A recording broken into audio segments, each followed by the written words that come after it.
Hey guys, welcome back to another month together where we're going to be able to discover more about ourselves and dive deeper into what the Bible teaches and how it relates to our lives. I hope you've been enjoying this journey so far where we've been talking about prayer, we've been talking about Bible, and now we're going into the third element or the third phase that I believe is essential to having a good and living relationship with God in connection with Him, and that is service. Serving others and doing for others what God has already done for us. So you look at the three elements and you have prayer, which I consider, and many have said, to be the breath of the soul, right? Without breathing every day, we would what?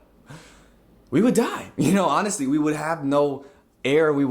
Nothing would function. So without breath and without breathing, we wouldn't be able to be alive. And then the second part, Bible, is what we would consider to be what we eat every day, right? Nuestra alimentación, as we say in Spanish.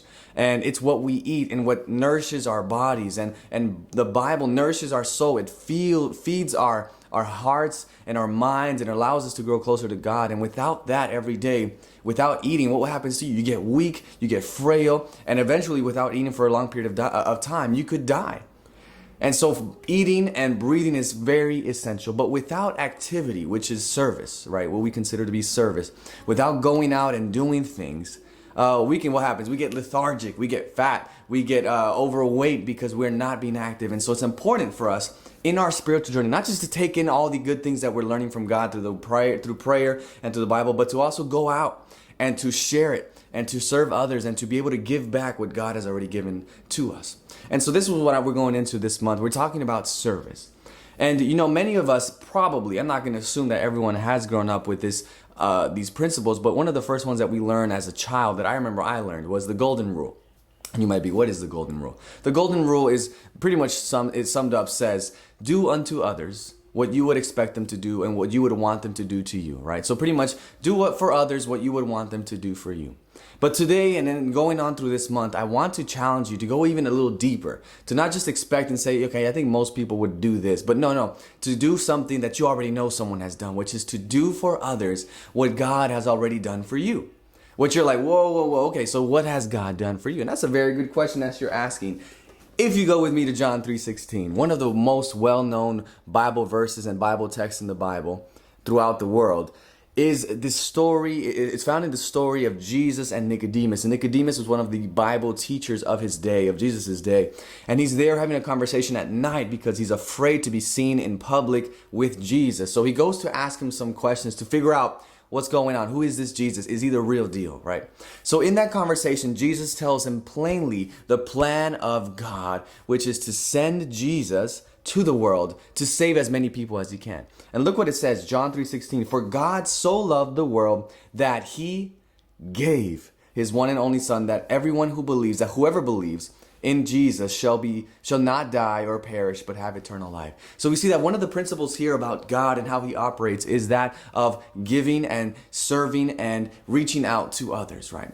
We see one of the big paradigms and understandings of the Bible is that sin and evil makes you become greedy and selfish. You want to take and take and take. But God comes into the picture and he says, no, I know what you naturally want to do, which is to be all for yourself and all about yourself and only looking to your own interest. But God says, I can transform that. I can give you a new heart, and a heart that is filled with service and a desire to seek and serve and share with others.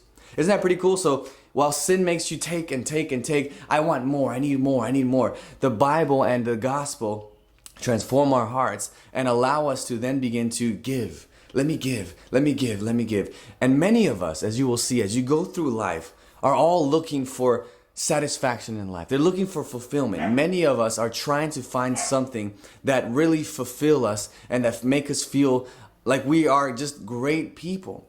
And you will notice that as you go through this Christian walk and as you begin to serve and give to others, that there is sometimes no greater fulfillment than helping someone else, than giving to someone else, than serving someone else, than sharing something with someone else.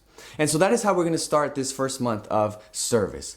We're going to go into it and we're going to think, okay, who can I serve and help in my immediate area? And that immediate area for many of you will be your home. And I want you to start at your household. I don't want you to go out and do extravagant things yet. I want you to start at home and say, who in my home, who I live with? Maybe that's my roommate, my housemate, my wife, my daughter, my son, my grandmother. Who is it that lives with you, or that you interact with every day in your house, that you can begin to serve, that you can begin to reach out and say, hey, how can I serve you today? What can I do? What can I give to you today? How can I share with you? And so that is the challenge for this week. Look for someone in your house that every day you can say, hey, how can I serve you? How can I serve you? How can I give to you? What can I do to share with you? And you'll see that as you keep doing that, you're just going to be able to just blossom and just grow and be fulfilled every day, because you realize that in our hearts, we do truly desire to help others and make others happy. And in doing so, it'll be an amazing experience. So I hope you do that. Comment below and let me know how that experience goes, what you're doing to serve others, how you're sharing with others. And I hope that you'll come back next week as we go on to the second principle of what service is all about. All right, y'all. Peace. See you later.